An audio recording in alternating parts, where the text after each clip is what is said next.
한반도의 상공, 2만 미터 높이의 성층권은 차갑고 정적이 흐르는 공간이었습니다. 하지만 그 정적은 곧 찢어질 듯한 소음이 아니라 보이지 않는 전자파의 격전지로 변하기 시작했습니다. 충청도 깊은 미세기 산세 보험 속에 확인. 숨겨진 탄도탄 조기경보 적장 레이더 수합니다. 기지에서는 즉시 대응해야 거대한 안테나가 뿜어내는 강력한 출력의 전파가 북쪽 하늘을 촘촘하게 훑고 있었습니다. 박상사는 평소와 다름없이 모니터를 주시하고 있었지만 그의 눈동자는 미세하게 떨리는 빛을 감지했습니다. 레이더 화면 오른쪽 구석에서 아주 작은 점 하나가 명멸하더니 상식적이지 않은 속도로 남쪽을 향해 고도를 낮추기 시작했습니다. 박상사는 옆에 앉아있던 김대위에게 저기 좀 보라고, 비행그적이 일반적인 탄도미사일과는 완전히 다르다고 다급하게 말했습니다. 그것은 포물선을 그리며 떨어지는 구식 미사일이 아니었습니다. 대기권 경계면을 마치 물 수제비 뜨듯 튕기며 날아오는 마 10 이상의 속도를 가진 극초음속 활공체였습니다. 김대위는 즉시 지휘통제실로 상황을 전파하며 이것은 단순한 위협이 아니라 실제 상황이라고 소리쳤습니다. 기지 내부에는 붉은색 경보등이 회전하기 시작했고 공기는 순식간에 날카로운 긴장감으로 가득 찼습니다. 지하 벙커 지하 3층에 위치한 작전 통제실에서는 이소령이 차가운 눈빛으로 대형 스크린을 바라보았습니다. 그는 통신병에게 즉시 SM 미사일 방어 체계를 가동하고 요격 준비 단계로 전환하라고 단호하게 명령했습니다. LSAM, 즉 장거리 지대공 미사일 기지에서는 거대한 발사대가 하늘을 향해 서서히 고개를 들었습니다. 발사대 주변의 차가운 금속 표면에는 이슬이 맺혀 있었지만 내부의 유압장치가 돌아가는 진동은 땅바닥을 통해 대원들의 발바닥까지 전달되었습니다. 미사일 내부의 유도 컴퓨터는 적 극초음속 미사일의 예상 경로를 계산하기 시작했습니다. 하지만 상대는 만만치 않았습니다. 극초음속 활공체는 공기 저항을 이용해 좌우로 급격하게 방향을 틀며 레이더의 추적을 따돌리려 했습니다. 이소령은 레이더 운용병에게 목표물을 놓치지 말라고 끝까지 락온을 유지하라고 지시하며 주먹을 꽉 쥐었습니다. 그의 손바닥에는 식은땀이 배어나왔습니다. 만약 요격에 실패한다면 수도권의 심장부는 불과 수분 안에 거대한 화염에 휩싸일 것이 분명했습니다. 미사일 발사기지의 통제관은 이소령에게 사거리 안으로 진입하기까지 앞으로 30초 남았다고 보고했습니다.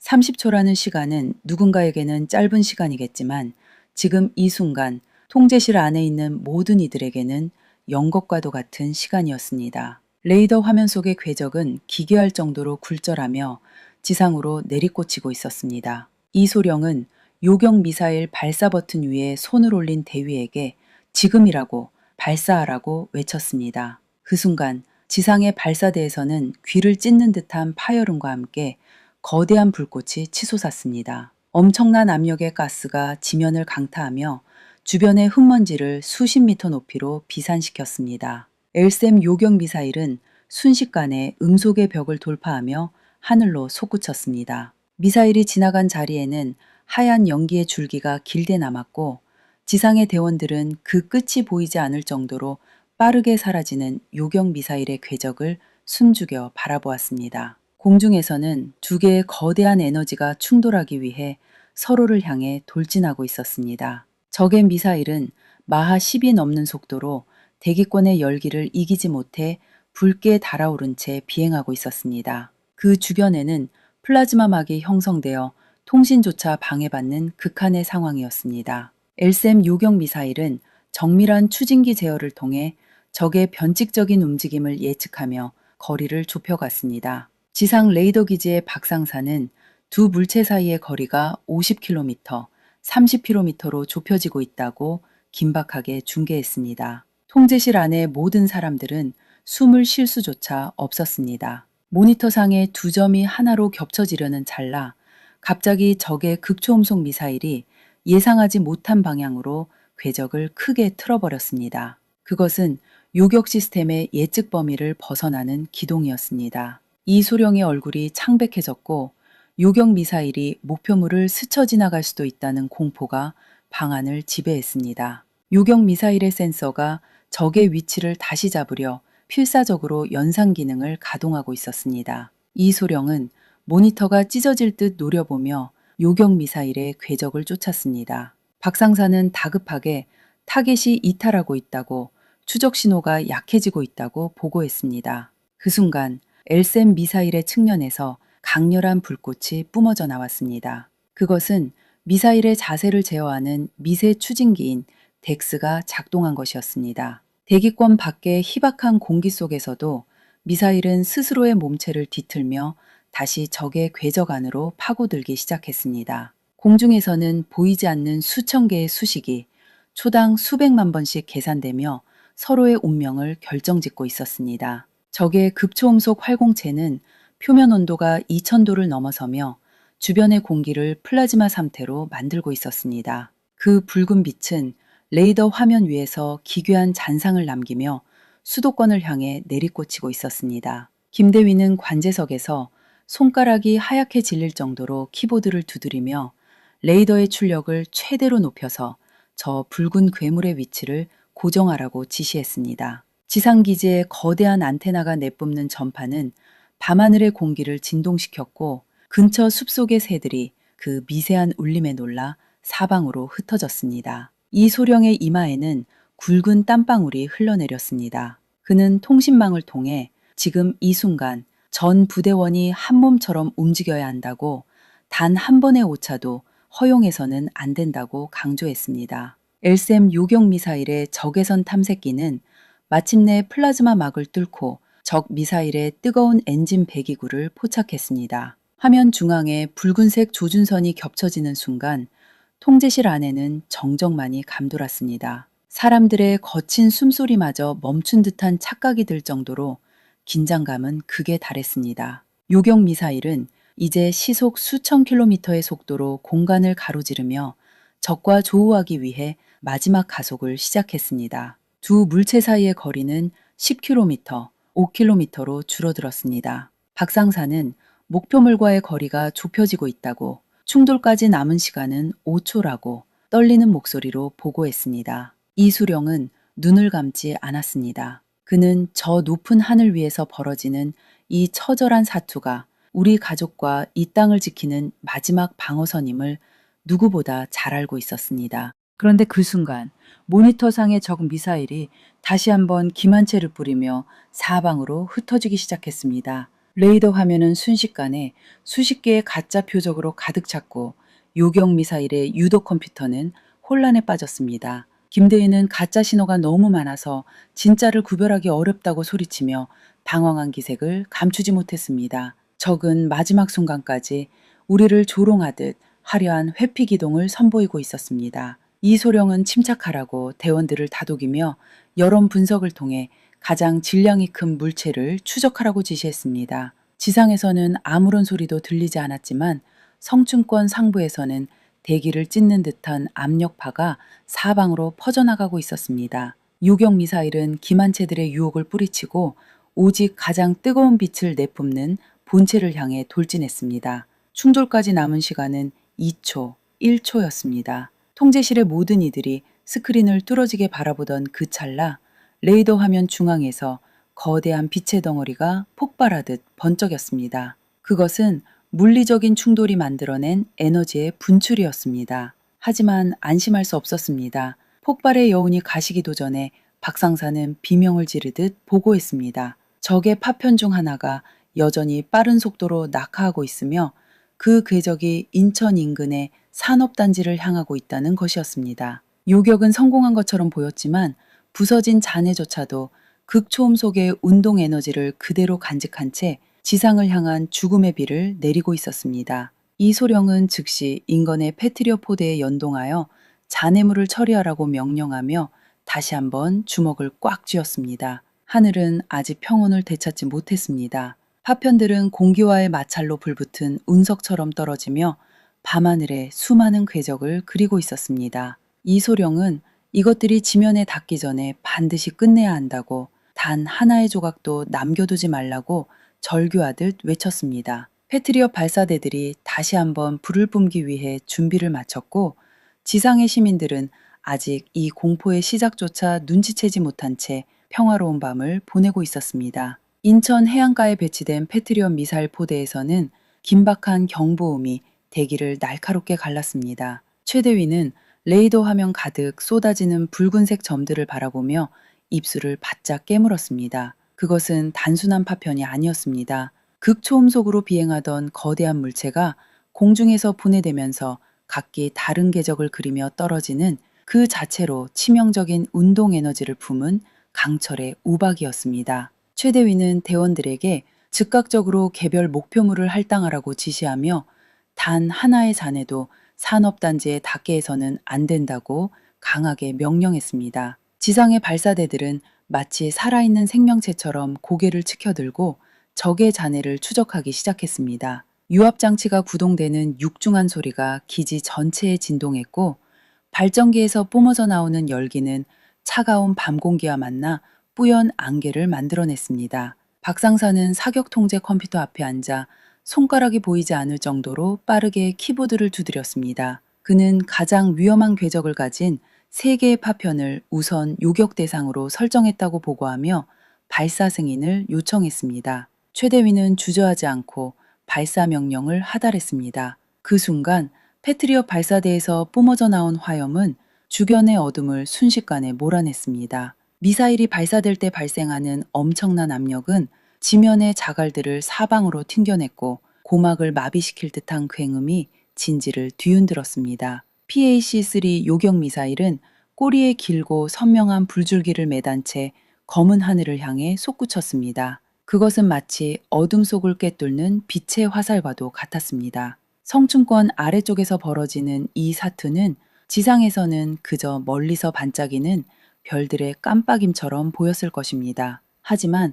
실제로는 마하 수배의 속도로 움직이는 금속 덩어리들이 서로를 부수기 위해 돌진하는 처절한 현장이었습니다. 요격 미사일의 탐색기는 대기와의 마찰로 붉게 달아오른 파편의 열기를 포착했습니다. 요격 미사일은 목표물과의 충돌 직전 수십 개의 파편으로 분산되는 대신 직접 몸체를 부딪혀 파괴하는 방식을 택했습니다. 하늘 위에서 첫 번째 충돌이 발생했습니다. 칠흑 같은 어둠 속에서 거대한 불꽃이 피어올랐고 비이어 지상까지 전달되는 묵직한 진동이 대기를 흔들었습니다. 박상사는 첫 번째 표적이 완벽하게 무력화되었다고 기쁘게 보고했습니다. 하지만 기쁨은 오래가지 않았습니다. 두 번째와 세 번째 파편이 여전히 위협적인 속도로 고도를 낮추고 있었고 그중 하나는 이미 요격 가능 고도를 아슬아슬하게 통과하고 있었습니다. 최대위는 예비 발사대까지 동원하여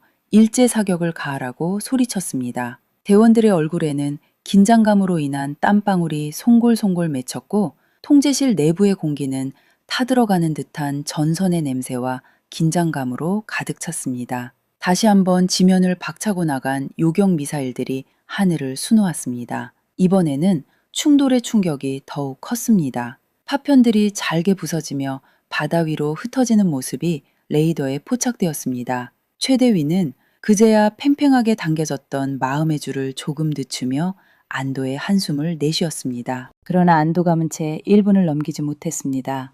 서해 멀리 공해상에 떠있던 세종대왕함으로부터 긴박한 통신이 날아왔습니다. 함장인 김상호 대령은 수평선 너머에서 미확인 수중 발사체가 감지되었다고 보고했습니다. 그것은 잠수함 발사 탄도미사일, 즉 SLBM의 전형적인 상승 궤적이었습니다. 한 발이 아니었습니다. 연이어 2발, 3발의 미사일이 차가운 바닷물을 뚫고 솟구쳐 올라 하늘을 향해 거대한 포효를 내지르고 있었습니다. 이소령은 중앙통제실의 대형 스크린을 보며 얼굴을 굳혔습니다. 방금 전에 극초음속 미사일 공격은 우리의 방어체계와 레이더 위치를 파악하기 위한 정찰이자 미끼였음을 직감했습니다. 진짜 공격은 이제 시작된 것이었습니다. 수중에서 발사된 미사일들은 각각 수십 개의 자탄을 품고 있을 가능성이 컸으며 그 목표가 어디인지는 자명했습니다. 이소령은 전 군에 최고 수준의 경계태세를 발령하라고 지시하며 공군 작전사령부에도 즉각적인 대응 비행을 요청했습니다. 서해상공을 비행하던 KF-21 전투기 편대는 즉시 애프터버너를 가동하며 기술을 돌렸습니다. 편대장인 강소령은 조종석 계기판에 가득 차는 위협 신호들을 바라보며 대원들에게 각자의 위치를 사수하라고 명령했습니다. 조종사들의 숨소리가 무전망을 통해 거칠게 들려왔고 기체 하부에 장착된 장거리 공대공 미사일들은 언제든 불을 뿜을 준비를 마친 상태였습니다. 바다 위에서는 세종대왕함의 수직 발사관들이 하나둘씩 열리기 시작했습니다. 김상호 함장은 적의 미사일이 정점에 도달하기 전에 요격해야 한다고 강조하며 함대공 미사일의 발사 절차를 개시했습니다. 군함의 갑판 위로는 차가운 파도가 들이쳤지만 발사관 내부에서 뿜어져 나오는 열기는 철갑을 뜨겁게 달구고 있었습니다. 거대한 연기와 함께 함대공 미사일이 밤바다를 가르며 솟구쳐 올랐습니다. 이제 전장은 지상과 공중 그리고 바다를 아우르는 거대한 체스판처럼 변해버렸습니다. 적의 SLBM은 정점을 찍고 다시 낙하하기 시작했고 그 속도는 중력의 가속도를 받아 기하급수적으로 빨라지고 있었습니다. 이소령은 화면 속의 점들이 흩어지는 것을 보며 저 미사일 안에 무엇이 들어있는지 그리고 우리의 방어망이 이 파상 공세를 버텨낼 수 있을지 가늠하기 위해 필사적으로 머리를 굴렸습니다. 서해의 짙은 밤바다를 가르는 세종 배양함의 함교는 푸른색 이지즈 시스템의 불빛으로 가득 차 있었습니다. 김상호 대령은 조용히 모니터를 응시하며 자신의 손가락 끝에 달린 수천 명의 운명을 생각했습니다. 함교 내부의 공기는 에어컨 바람으로 차가웠지만 대원들의 등줄기에는 식은땀이 흘러내리고 있었습니다. 부함장은 함장에게 적의 잠수함 발사 탄도미사일이 대기권 정점을 통과했다고 긴박하게 보고했습니다. 그 순간 화면 속의 거대한 점 하나가 마치 불꽃놀이처럼 수십 개의 작은 점들로 흩어지기 시작했습니다. 그것은 다탄두 재진 입체, 즉 미르브라는 공포의 존재였습니다. 하나의 미사일 안에 숨어있던 여러 개의 탄두가 각각의 목표를 향해 흩어지며 낙하를 시작한 것이었습니다. 김 대령은 통신병에게 즉시 함대 방공망을 최대로 가동하고 모든 요격 미사일의 발사 허가를 내렸습니다. 세종대왕함의 수직 발사관인 VLS에서는 쉴 새 없이 함대공 미사일들이 솟구쳐 올랐습니다. 미사일이 발사될 때마다 거대한 화염이 갑판을 집어삼킬 듯 타올랐고 그 충격으로 만 톤에 달하는 거함이 옆으로 미세하게 흔들렸습니다. 지상의 레이더 기지와 해상의 함정들은 하나의 거대한 신경망처럼 연결되어 정보를 주고받았습니다. 박중사는 레이더 화면에 나타난 수많은 표적 중 진짜 탄두와 기만체를 구별하기 위해 눈을 부릅떴습니다. 그의 손가락은 키보드 위를 춤추듯 움직였고 인공지능 분석 시스템은 적의 궤적을 소수점 아래 단위까지 계산해냈습니다. 박중사는 옆에 선 김대위에게 진짜 탄두 3개를 포착했다고 나머지는 모두 레이더를 교란하기 위한 가짜라고 소리치며 데이터를 전송했습니다.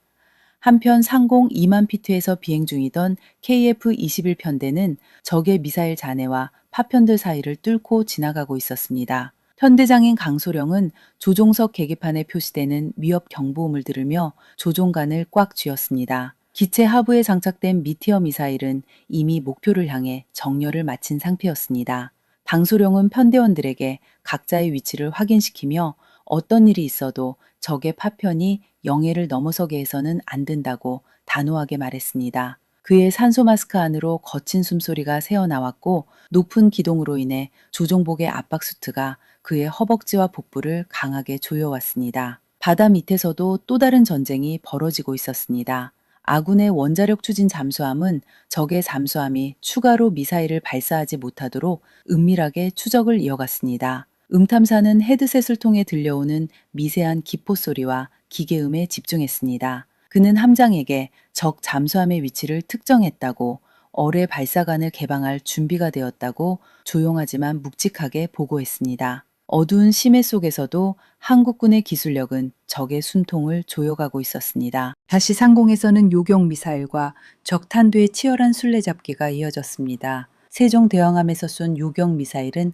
마하 5가 넘는 속도로 치솟아 올라 첫 번째 탄두를 정면으로 들이받았습니다. 거대한 폭발음은 진공에 가까운 고고도라 지상까지 들리지 않았지만 밝은 섬광은 서해안 일대의 밤하늘을 대낮처럼 환하게 비쳤습니다. 지상에서 이 광경을 지켜보던 감시병은 하늘에서 별이 떨어지는 것 같다고 혼잣말을 내뱉으며 침을 꿀꺽 삼켰습니다. 하지만 적의 두 번째 탄두는 매우 교묘했습니다. 그것은 요격 미사일을 피하기 위해 자체적인 소형 추진기를 가동하며 궤도를 불규칙하게 틀었습니다. 김상호 대령은 함교에서 이 광경을 지켜보며 입술을 바짝 깨물었습니다. 저 탄두가 향하는 곳은 다름 아닌 평택의 주요 군사시설이었습니다. 김 대령은 인근의 패트리어 포대에 연동 정보를 강제로 밀어넣으며 최후의 방어선을 가동하라고 지시했습니다. 패트리어 기지의 대원들은 이미 모든 준비를 끝낸 상태였습니다. 발사대 주변의 대지는 요격 미사일의 엔진이 뿜어내는 열기로 인해 아지랑이가 피어올랐습니다. 발사 버튼을 누르는 장 중사의 손끝은 미세하게 떨리고 있었습니다. 그는 속으로 우리 가족이 사는 땅이라고 절대로 놓치지 않겠다고 다짐하며 버튼을 힘껏 눌렀습니다. 순식간에 두 발의 미사일이 밤 공기를 가르며 솟구쳤고 그 뒤를 이어 세 번째 미사일이 백업을 위해 뒤따랐습니다. 강소령은 기체를 급강화시키며 전방 표시창에 나타난 수많은 데이터 뭉치들을 매서운 눈으로 훑었습니다. 기체 외부의 공기가 비명을 지르듯 찢어지는 소리가 조종석 내부까지 진동으로 전해졌고 중력 가속도가 그의 몸을 시트 깊숙이 눌러버렸습니다. 그는 편대원들에게 각자의 유도 무기를 최종 점검하라고 지시하며 이번에 놓치면 다음 기회는 없다고 비장하게 덧붙였습니다. KF-21의 날개 아래 장착된 공대공 미사일들이 차가운 달빛을 받아 은은하게 빛나고 있었습니다. 그 시각 평택 인근의 패트리어 기지에서는 장 중사가 사격 통제 컴퓨터의 화면에서 눈을 떼지 못했습니다. 그의 손가락은 발사 버튼 근처에서 미세하게 떨리고 있었지만 그의 시선만큼은 그 어느 때보다 날카로웠습니다. 장중사는 옆에 선 통제관에게 목표물인 탄두의 고도가 이제 5만 피트 아래로 떨어졌다고 요격 가능 범위에 완전히 진입했다고 보고했습니다. 통제관은 침착함을 유지하라고 말하며 우리 뒤에는 수백만 명의 국민이 잠들어 있다는 사실을 잊지 말라고 당부했습니다. 지상의 발사대에서는 PAC-3 미사일이 마지막 점검을 마치고 엔진에 불을 붙일 준비를 끝냈습니다. 미사일 내부의 복잡한 회로 사이로 엄청난 양의 데이터가 흐르며 적 탄두의 예상 지점을 계산해냈습니다. 마침내 발사 명령이 떨어지자 지면은 거대한 폭발과 함께 요동치기 시작했습니다. 두 발의 요격 미사일이 연달아 치솟으며 밤 공기를 가로질렀고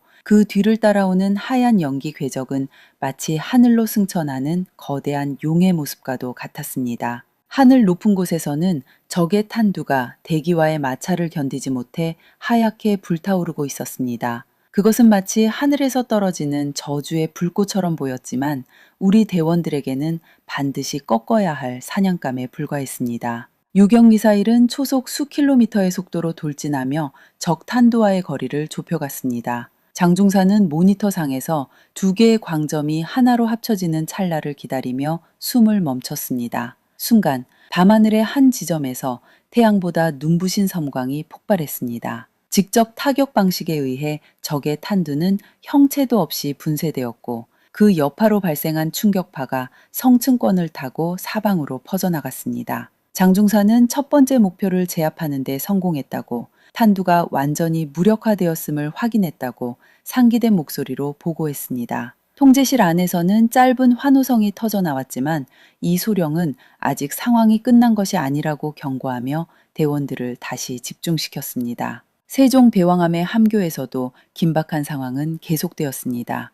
함장인 김상호 대령은 레이더 화면 구석에서 포착된 아주 낮고 빠른 신호에 주목했습니다. 그것은 탄도미사일이 아니었습니다. 수면 위를 거의 스칠 듯이 비행하며 레이더망을 우회하려는 순항미사일의 움직임이었습니다. 김 대령은 적들이 탄도미사일로 우리의 시선을 위로 끌어올린 뒤 아래쪽으로 은밀한 일격을 준비했음을 깨달았습니다. 그는 즉시 근접 방어 무기 체계인 팔랑크스와 함대공 미사일을 연동하라고 명령하며 전방위 경계태세를 갖추라고 지시했습니다. 순항미사일은 바다 안개를 뚫고 마하의 속도로 군함을 향해 다가오고 있었습니다. 김대령은 함포 운용 요원들에게 수동 조준까지 준비하라고 단 한치의 틈도 허용해서는 안 된다고 강조했습니다. 군함의 측면에 장착된 기관포들이 일제히 총구를 돌리며 목표물을 조준했습니다. 바다 위에는 긴장감이 감돌았고 파도 소리마저 죽어버린 듯한 정적이 잠시 흐른 뒤 다시금 거대한 포성이 밤바다를 깨웠습니다. 한편 상공의 강소령은 자신의 레이더에 포착된 또 다른 위협을 발견했습니다. 적의 전투기들이 요격 작전을 방해하기 위해 국경선을 넘어 고속으로 접근하고 있었던 것입니다. 강소령은 편대원들에게 이제부터는 공중전 상황이라고 선포하며 각자 할당된 적기를 추적하라고 지시했습니다. KF-21의 엔진은 출력을 최대로 높이며 검은 하늘 속으로 더욱 깊숙이 파고들었습니다. 조종석 계기판에는 적기와의 거리가 숫자가 아닌 생존을 향한 절박한 간격으로 표시되고 있었습니다. 강소령은 적기의 꼬리를 잡기 위해 기체를 거칠게 뒤틀었습니다. 가해지는 압력에 조종사의 시야가 좁아졌지만 그는 정신을 잃지 않으려 입술을 빼물며 조종관을 당겼습니다. 미사일 조준 시스템이 적기를 낙온하자 헤드업 디스플레이에는 붉은색 사각형이 선명하게 떠올랐습니다. 그는 이제 끝낼 시간이라고 나지막이 읊조리며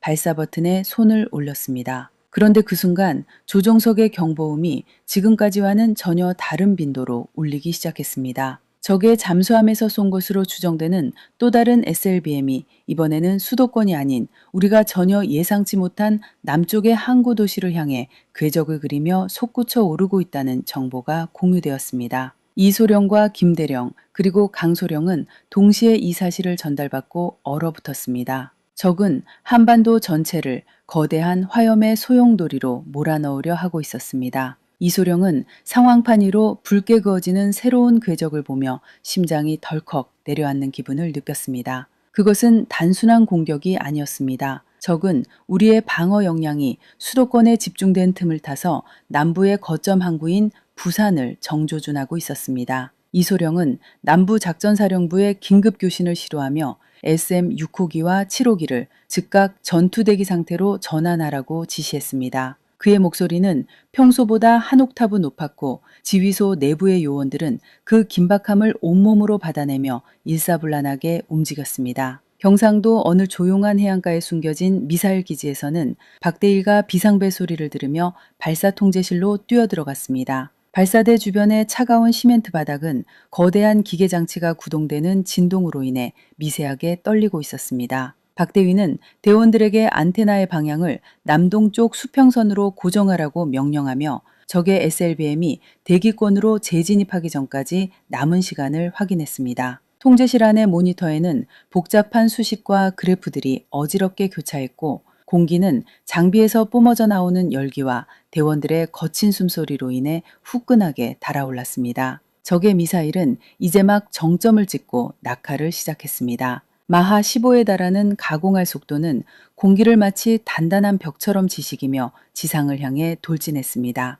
탄도 표면은 대기와의 마찰로 인해 수천 도의 고열에 휩싸여 눈부신 백색 광새를 내뿜고 있었습니다. 박대위는 지금 이 순간이 우리 조국의 운명을 결정지을 찰나임을 직감하며 발사 버튼 위에 손을 올렸습니다. 그는 대원들에게 목표물 포착과 동시에 자동 요격 모드를 수동으로 전환하라고 지시하며 끝까지 육안으로 궤적을 확인하겠다고 덧붙였습니다. 같은 시각 서해상공에서 적의 전투기들과 대치 중이던 강소령은 자신의 K2-1 전투기를 급격히 선회시켰습니다. 기체 하부의 공기 흡입구로 빨려 들어가는 차가운 공기는 엔진 내부에서 폭발적인 에너지로 변하며 기체를 구름 위로 밀어 올렸습니다. 강소령은 조종석 계기판을 가득 채운 적의 라곤 신호를 보며 입술을 바짝 깨물었습니다. 적은 수적으로 우세했지만 강소령은 우리 기술로 만든 이 기체의 성능을 믿었습니다. 그는 편대원들에게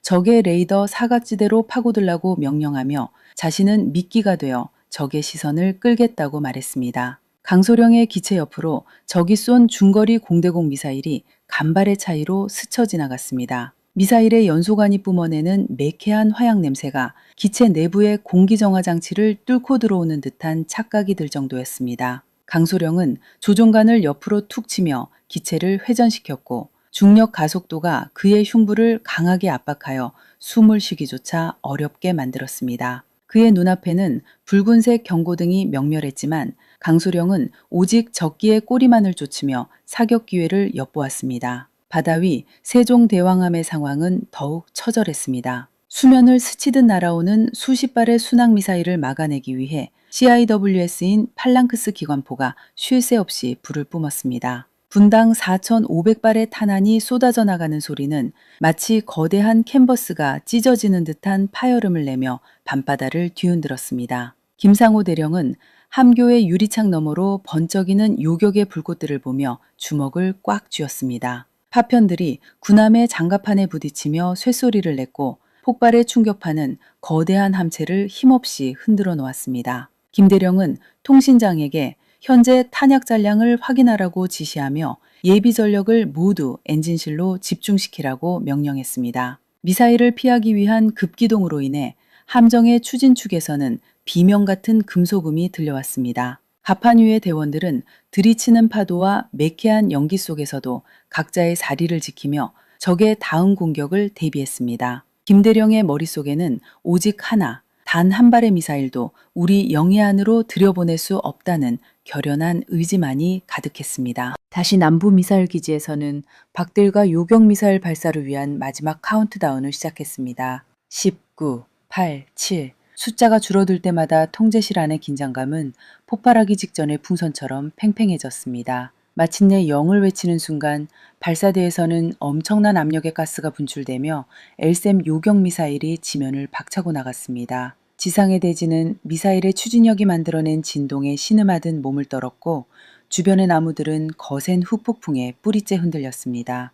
하늘로 솟구친 요격 미사일은 순식간에 소리의 벽을 돌파하며 적의 SLBM을 향해 달려갔습니다. 두 물체 사이의 거리는 이제 불과 수십 킬로미터였습니다. 적의 탄두는 최후의 순간에 궤도를 바꾸는 변칙 기동을 시도했지만 우리 미사일의 인공지능 탐색기는 그 움직임을 놓치지 않았습니다. 박대위는 모니터상의 두 점이 자석에 이끌리듯 서로를 향해 빨려 들어가는 것을 지켜보며 제발 부탁한다고 나지막이 읊조렸습니다. 충돌 직전 적의 탄두에서 갑자기 강렬한 전자기 펄스가 방출되었습니다. 우리 요격 미사일의 센서가 잠시 마비되는 치명적인 상황이 발생한 것이었습니다. 박대위의 눈앞에서 모니터 화면이 치지직 소리를 내며 노이즈로 뒤덮였습니다. 박대위는 당황하지 않고 즉시 백업 유도 모드로 전환하라고 소리쳤지만 시간은 우리 편이 아니었습니다. 이 소령은 통제실의 대형 스크린이 지지직거리는 소음과 함께 검은 화면으로 변하는 것을 보며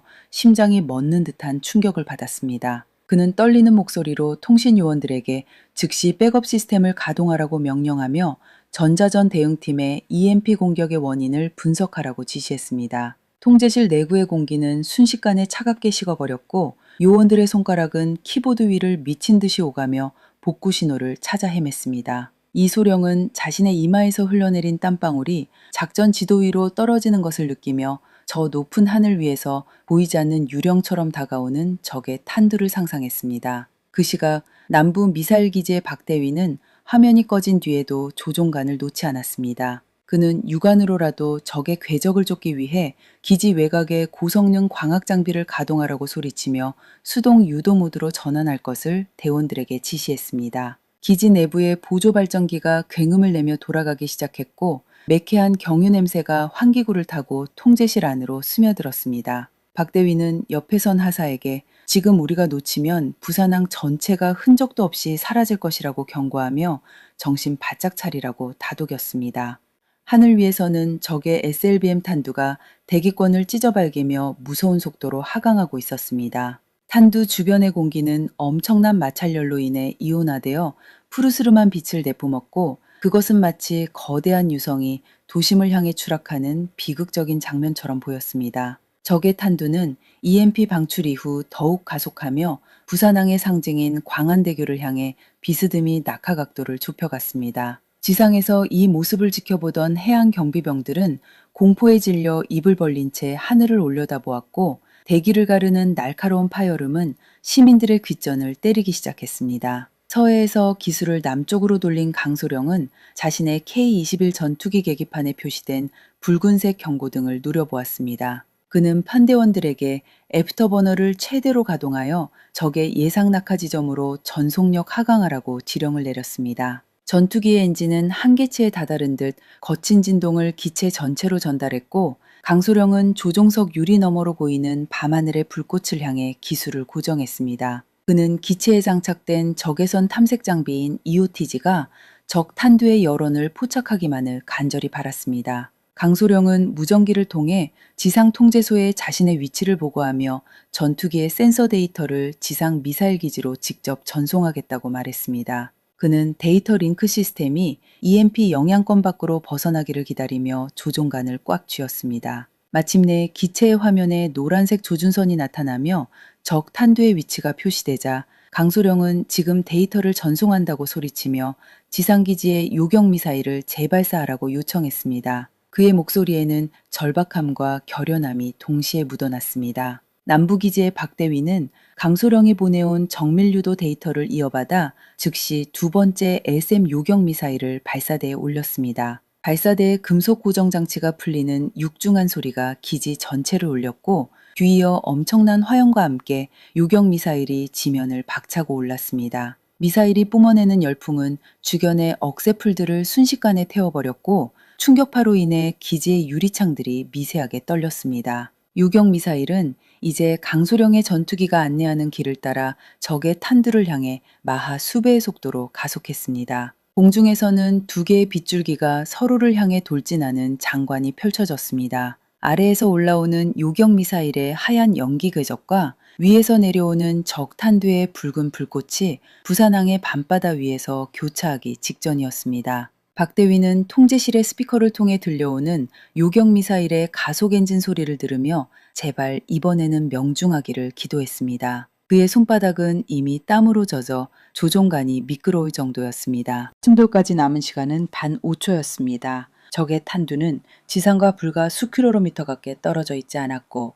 광안대교의 조명들이 탄두의 불빛에 가려져 희미하게 보일 정도였습니다. 요격 미사일의 종말 유도 컴퓨터는 마지막 순간에 미세 추진기를 가동하며 적 탄두의 경로를 완전히 차단했습니다. 그리고 마침내 밤하늘 한복판에서 거대한 폭발이 일어났습니다. 그것은 단순한 화염이 아니라 밤하늘 전체를 하얗게 지워버릴 듯한 강력한 에너지의 방출이었습니다. 폭발의 충격파는 바다를 흔들었고 거대한 파도가 방파제를 때리며 하얀 거품을 일으켰습니다. 지상의 시민들은 창문이 흔들리는 소리에 놀라 잠에서 깨어났지만 하늘 위에서 벌어진 그 처절한 사투의 실체를 아는 이는 오직 통제실의 요원들과 조종사들 뿐이었습니다. 박대위는 화면에 나타난 파편의 궤적을 분석하며 주 탄두가 완벽하게 파괴되었음을 확인했다고 떨리는 목소리로 보고했습니다. 통제실 안에는 잠시 정적이 흐르더니 이내 서로를 껴안으며 안도의 한숨을 내쉬는 소리들이 들려왔습니다.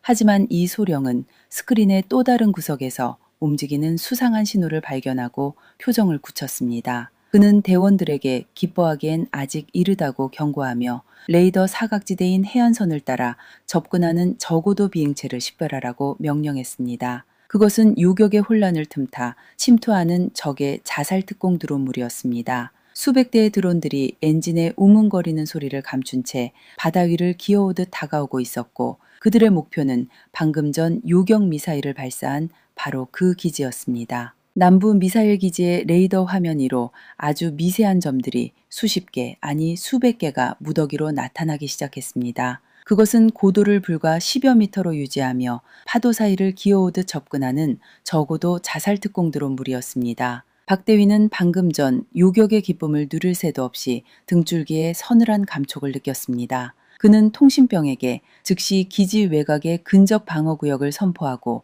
비호 복합체계를 가동하라고 다급하게 명령했습니다. 통제실 안의 공기는 다시금 얼어붙었고 장비들이 내뿜는 전자음만이 날카롭게 울려 퍼졌습니다. 해안선 근처 경계초소에서 근무하던 김 병장은 밤바다 너머에서 들려오는 기묘한 소리에 귀를 기울였습니다. 그것은 파도 소리가 아니었습니다. 수천 마리의 벌떼가 우문거리며 다가오는 듯한 소름 끼치는 금속성 소음이었습니다. 김 병장은 야간 투시경을 통해 바다 위를 살피다가 경악했습니다. 달빛조차 반사하지 않는 검은색 동체들이 수평선을 가득 메운 채 기지를 향해 달려들고 있었기 때문입니다. 그는 상황실에 무인기 무리가 해안선을 돌파하기 직전이라고 보고하며 즉각적인 대응을 요청했습니다. 기지 곳곳에 배치된 비호 복합 장갑차들의 포신이 일제히 바다를 향해 정렬되었습니다. 20mm 발칸포의 포구가 회전하며 내는 금속성 마찰음이 고요한 기지의 밤을 깨웠습니다.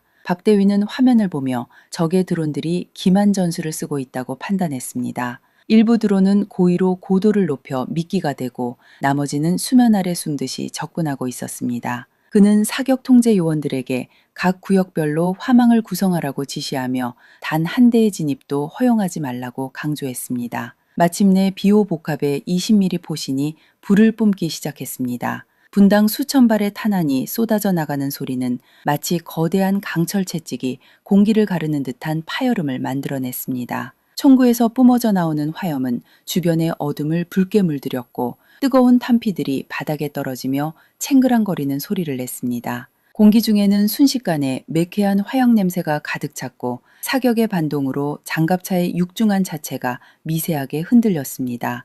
하늘에서는 붉은색 예선탄들이 사선을 그리며 적의 드론 무리를 찢어발기기 시작했습니다. 드론들이 폭발하며 내뿜는 불꽃이 밤바다 위로 수놓아졌고 부서진 파편들이 물 위로 떨어지며 하얀 물보라를 일으켰습니다. 하지만 적의 수는 압도적이었습니다. 수십 대를 격추했음에도 불구하고 여전히 100여 대가 넘는 드론들이 지그재그로 회피 기동을 하며 기지의 울타리를 향해 좁혀왔습니다. 박 대위는 이대로는 방어선이 뚫릴 수도 있다고 판단하며 인근의 전자전 부대에 강력한 제밍 전파 발사를 요청했습니다. 강력한 전자기파가 기지 주변으로 방출되자 일부 드론들이 방향을 잃고 허공을 맴돌다가 바다로 추락했습니다. 하지만 적의 드론 중 일부는 인공지능에 기반한 자율 비행 모드로 전환하여 제밍을 무력화하며 계속해서 전진했습니다. 김 병장은 초소 바로 앞까지 다가온 드론의 모터 소리를 들으며 소총의 안전장치를 풀었습니다. 그는 옆에 있는 부사수에게 조준 사격을 준비하라고 말하며 떨리는 손으로 방열판을 꽉 잡았습니다. 그때 기지 후방의 산등성이 너머에서 또 다른 엔진 소리가 들려왔습니다. 그것은 아군의 H-1 공격 헬기 편대였습니다. 헬기들은 낮은 고도로 비행하며 드론 무리의 측면을 파고들었습니다.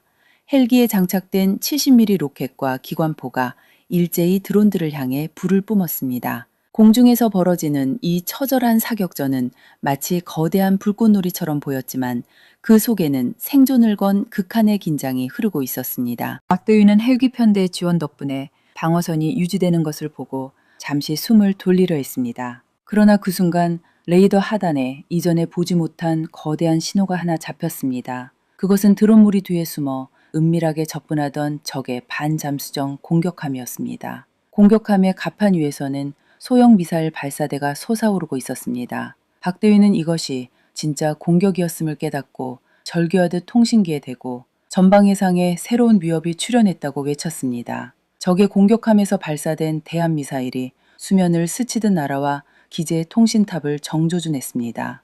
헬기 편대는 드론을 상대하느라 미처 대응하지 못했고 지상의 비호 복합들도 재장전을 위해 사격을 멈춘 찰나였습니다. 미사일이 내는 날카로운 비행음이 기지 전체를 공포로 몰아넣었습니다. 김 병장은 자신의 머리 위를 지나가는 미사일의 열기를 피부로 느끼며 바닥에 납작 엎드렸습니다. 미사일이 폭발하기 직전 기지 내부의 비상발전 시스템이 과부하로 인해 멈춰버렸습니다. 모든 조명이 꺼지고 칠흑 같은 어둠이 기지를 덮쳤습니다. 박대위는 암흑 속에서도 대원들에게 침착하라고 수동 사격을 실시하라고 소리쳤지만 상황은 최악으로 치닫고 있었습니다. 적의 드론 중 몇 대가 무너진 방어선을 뚫고 기지 중심부의 연료 저장고를 향해 강화하기 시작한 것이었습니다. 칠흑 같은 어둠이 기지를 집어삼켰지만 공기는 오히려 더 뜨겁게 달아올랐습니다. 전기가 끊긴 통제실 안에서 박대위는 자신의 거친 숨소리가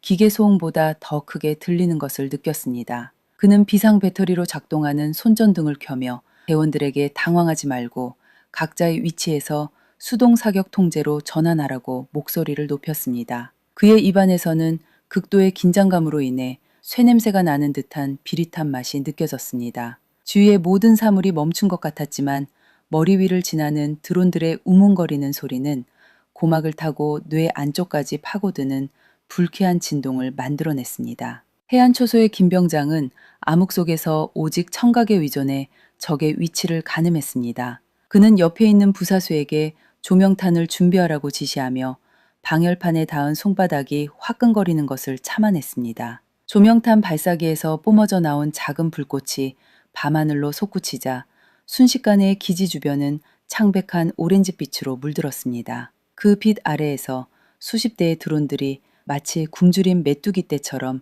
연료 저장고를 향해 급강하하는 모습이 드러났습니다. 김 병장은 목이 터져라 사격 개시를 외치며 K2 소총의 방전자를 당겼습니다. 소총 끝에서 뿜어져 나오는 섬광이 그의 시야를 어지럽혔지만 그는 본능적으로 방아쇠를 놓지 않았습니다. 기지 한 구석에 배치된 비오 복합 장갑차의 사수들은 전기가 끊긴 상황에서도 수동으로 포탑을 돌렸습니다. 육중항 강철 포탑이 돌아가는 소리가 지면을 타고 대원들의 발바닥으로 전해졌습니다. 조종수는 박대위에게 레이더가 먹통이지만 육안으로 조준하여 사격을 이어가겠다고 보고했습니다. 20mm 기관포의 포신이 다시금 불을 뿜으며 방공기를 찢어 발겼습니다. 탄환이 드론의 얇은 플라스틱 동체를 뚫고 지나갈 때마다 작은 불꽃이 공중에서 흩날렸고 타버린 회로기판의 매캐한 냄새가 바람을 타고 진지 안으로 스며들었습니다. 하지만 연료 저장고를 향해 돌진하던 드론 한 대가 방어망의 빈틈을 뚫고 벽면에 충돌했습니다. 고막을 마비시킬 듯한 굉음과 함께 거대한 화염이 치솟았고 열기가 순식간에 주변의 산소를 빨아들였습니다. 박대위는 충격으로 비틀거리면서도 통신병에게 소방요원들을 즉시 투입하라고 소리쳤습니다. 저장고의 외벽은 특수 장갑으로 덮여 있어 대폭발로 이어지지는 않았지만 뿜어져 나오는 검은 연기는 아군의 시야를 가리는 치명적인 장애물이 되었습니다. 그때 바다 너머에서 적의 반잠수정 공격함이 쏜 두 번째 미사일이 수면을 박차고 올라왔습니다. 이번 목표는 기지의 심장부인 변전소였습니다. 박대위는 미사일의 궤적을 보며 이대로라면 기지의 모든 기능이 영구적으로 마비될 것임을 직감했습니다. 그는 무전기를 잡고 주변을 비행 중이던 H-1 공격 헬기에게 저 미사일을 막아야 한다고 절규하듯 외쳤습니다. 헬기 조종사는 알겠다고 짧게 답하며 기체를 급격히 선회시켜 미사일의 경로 전면으로 뛰어들었습니다. 헬기의 하부에서 플레어가 수십 발 뿜어져 나오며 밤하늘을 수놓았습니다. 미사일의 열추적 장치가 기만체의 뜨거운 열기에 속아 경로를 틀어 바다 위로 추락하는 순간 거대한 물기둥이 솟구쳤습니다. 조종사는 기체가 충격파에 흔들리는 와중에도 적의 반잠수정을 향해 20mm 기관포를 일제히 솟아했습니다. 바다 위로 예전탄의 궤적이 길게 그려졌고 적의 공격함 갑판 위에서 연쇄 폭발이 일어나는 모습이 조종석 화면에 선명하게 포착되었습니다. 중앙통제실의 이소령은 남부기지의 상황이 임계점에 도달했음을 확인했습니다. 그는 인근 해역에서 작전 중이던 유도탄 고속함 편대에게 전속력으로 북상하여 적의 반잠수정 무리를 섬멸하라고 명령했습니다. 고속함들의 가스터빈 엔진은 비명에 가까운 소리를 내며 회전수를 높였고 함수가 파도를 가르며 하얀 거품을 일으켰습니다. 함대함 미사일 해성 1호기가 발사관을 떠나 바다 위를 스치듯 날아갔습니다. 미사일이 지나간 자리에는 하얀 수증기가 긴 꼬리처럼 남았고 잠시 후 수평선 너머에서 거대한 불꽃 덩어리가 솟구쳐 올랐습니다. 이소령은 이제야 한숨을 돌릴 수 있을 것이라 생각하며 의자 등받이에 몸을 기댔습니다. 하지만 레이더 운용병이 갑자기 떨리는 목소리로 이소령을 불렀습니다. 상공 5만 피트 이상의 고고도에서 정체불명의 비행체가 음속의 수십 배에 달하는 속도로 한반도 영공으로 진입하고 있다는 보고였습니다. 그것은 지금까지 우리가 겪었던 그 어떤 무기체계와도 궤를 달리하는 우주 공간으로부터의 직접 타격 자산이었습니다. 이소령은 화면에 표시된 예상 낙하 지점을 확인하고 얼굴이 하얗게 질렸습니다. 그곳은 군사기지가 아니라 수백만 명의 시민이 살고 있는 대도시의 한복판이었습니다. 강소령의 K-21 전투기도 이 새로운 위협을 감지했습니다.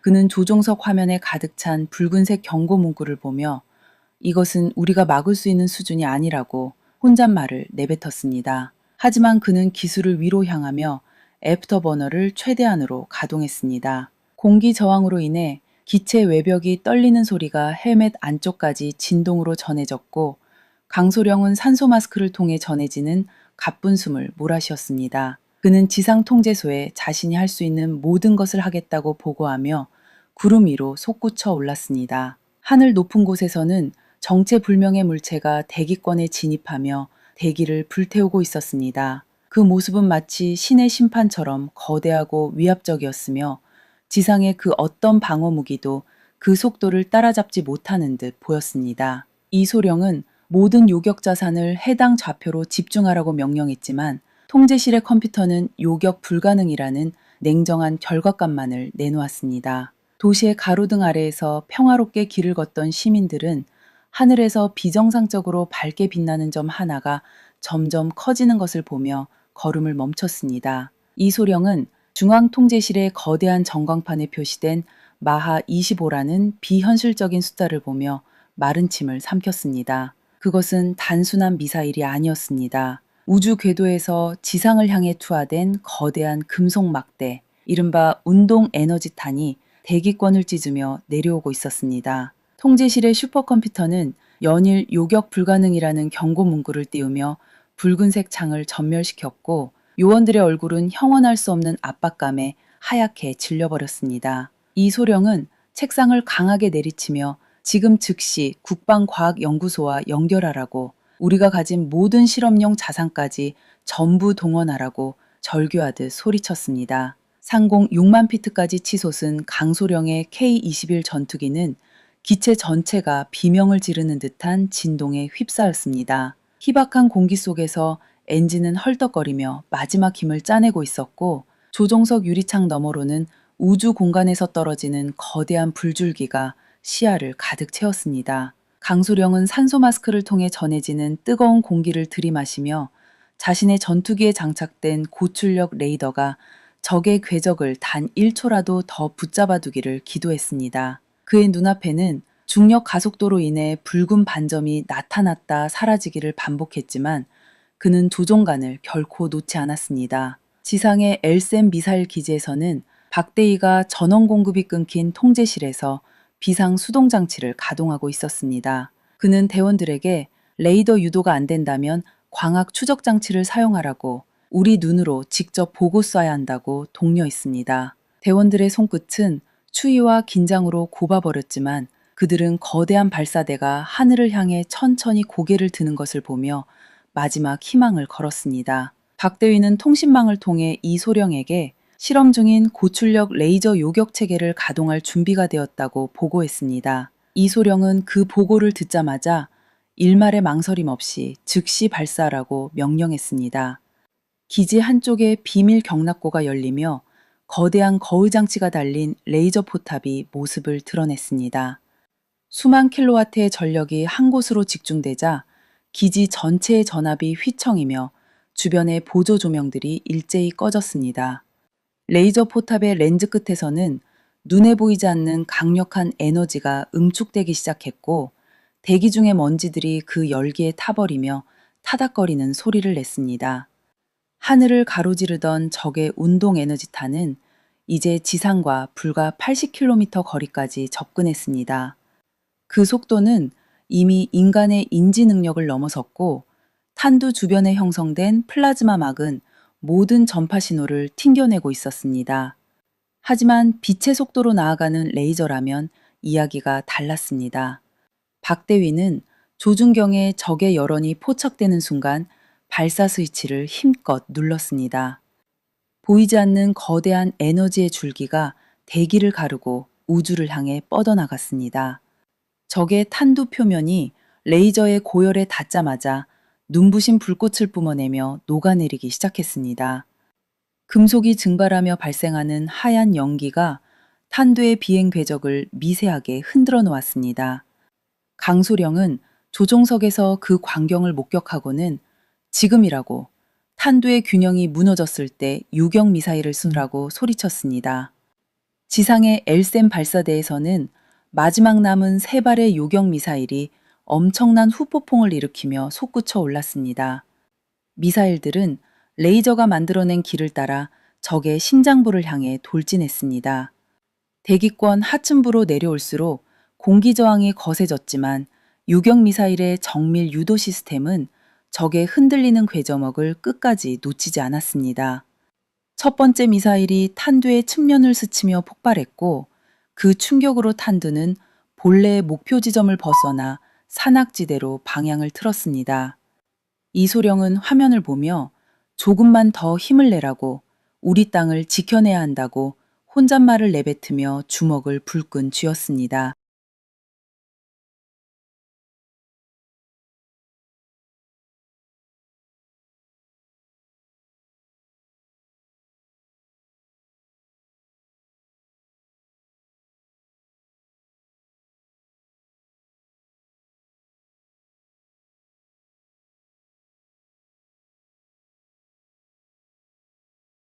두 번째와 세 번째 미사일이 적의 탄도와 충돌하기 직전, 갑자기 적의 탄도에서 수백 개의 작은 금속 조각들이 분리되어 나왔습니다. 그것은 레이저 공격에 대응하기 위한 방어용 산탄이었습니다. 유경 미사일들은 이 예기치 못한 장애물에 부딪혀 공중에서 허무하게 폭발해버렸고, 통제실 안에는 절망적인 침묵이 흘렀습니다. 이제 남은 수단은 아무것도 없었습니다. 탄두는 비록 경로가 약간 바뀌었지만 여전히 가공할 속도로 지면을 향해 내리꽂히고 있었습니다. 강소령은 자신의 전투기 연료가 바닥을 드러내고 있다는 경고음을 무시한 채 기술을 적의 탄두를 향해 고정했습니다. 그는 조종석에 앉아 있는 자신이 할 수 있는 마지막 선택이 무엇인지 잘 알고 있었습니다. 그는 지상 통제소에 지금까지 감사했다고, 조국을 위해 헌신할 수 있어 영광이었다고 짧고 묵직한 마지막 인사를 전했습니다. 그의 K-21 전투기는 엔진의 출력을 한계 이상으로 높이며 거대한 불덩어리를 향해 마지막 돌진을 시작했습니다. 이소령은 강소령의 고도가 급격히 낮아지는 것을 보며 안 된다고, 당장 기수 돌리라고 울부짖었습니다. 하지만 강소령은 대답 대신 전투기의 자동 비행 장치를 해제하고 수동으로 탄두의 예상 경로를 차단했습니다. 조종석 유리창 너머로 다가오는 거대한 금속 덩어리의 열기가 느껴질 정도로 거리는 좁혀졌습니다. 강소령은 눈을 감지 않고 오직 정면만을 바라보며 자신의 기체가 적의 탄두와 충돌하는 순간을 기다렸습니다. 강소령의 K-21 전투기는 엔진의 마지막 비명과 함께 하늘의 거대한 불꽃 속으로 스스로를 던졌습니다. 기체와 적의 탄두가 충돌하는 찰나 지상의 모든 레이더 화면은 하얀 노이즈로 뒤덮였고, 강렬한 섬광은 밤하늘을 대낮처럼 밝게 비쳤습니다. 대기를 찢는 듯한 거대한 파열음이 산맥을 타고 흐르며 지면을 흔들었습니다. 강소령은 충돌 직전 자동 사출 장치를 가동하며 조국을 끝까지 지켜내겠다고 다짐했습니다. 하늘 높이 솟구쳤던 파편들은 대기권의 마찰열을 이기지 못하고 잘게 부서져 내렸습니다. 수도권을 위협하던 거대한 금속 덩어리는 이제 별똥별처럼 무해한 빛의 조각이 되어 바다 위로 흩어졌습니다. 중앙통제실의 이소령은 멈춰버린 심장을 다시 뛰게 하려는 듯 거친 숨을 몰아쉬었습니다. 그는 모든 탐지 자산을 동원해 강소령의 생존 신호를 찾으라고 절규하듯 명령했습니다. 정막이 흐르던 무전망을 뚫고 작은 신호음이 들려왔습니다. 강소령의 비상 발신기가 위치 정보를 송신하기 시작한 것이었습니다. 그는 인근 산악지대에 무사히 내려앉았고 조국을 지켜냈다는 안도감에 잠시 눈을 감았습니다. 통제실 안의 요원들은 서로를 껴안으며 뜨거운 눈물을 흘렸고, 이소령은 책상에 기대어 떨리는 다리를 간신히 지탱하며 승리를 선언했습니다. 바다 건너 적의 기지들은 우리의 완벽한 방어와 처절한 반격 앞에 침묵했습니다. 세종대왕함의 김대령은 수평선 너머로 떠오르는 푸른 새벽빛을 보며 이제 평화가 다시 찾아왔음을 직감했습니다. 조국의 하늘과 바다, 그리고 땅을 지키기 위해 밤을 지새운 수많은 무명 용사의 헌신이 일궈낸 기적 같은 승리였습니다. 우리는 다시 한번 전 세계에 증명했습니다. 그 어떤 첨단 무기라도 우리 군의 결연한 의지와 숭고한 희생 앞에서는 무력할 뿐이라는 사실을 말입니다. 지상의 시민들은 창밖으로 보이는 평온한 새벽 하늘을 보며 평소와 다름없는 하루를 준비하기 시작했습니다. 그들이 누리는 평범한 일상이 누군가에게는 모든 것을 건 사투의 결과였다는 사실을 우리는 가슴 깊이 새겨야 합니다. 이 땅의 자유를 지켜낸 모든 이들의 가슴 속에 자긍심의 불꽃이 타올랐고, 대한민국은 그 어느 때보다 강건하게 우뚝 섰습니다. 우리의 이야기는 여기서 멈추지 않고 더욱 강력한 국방의 역사로 이어질 것입니다.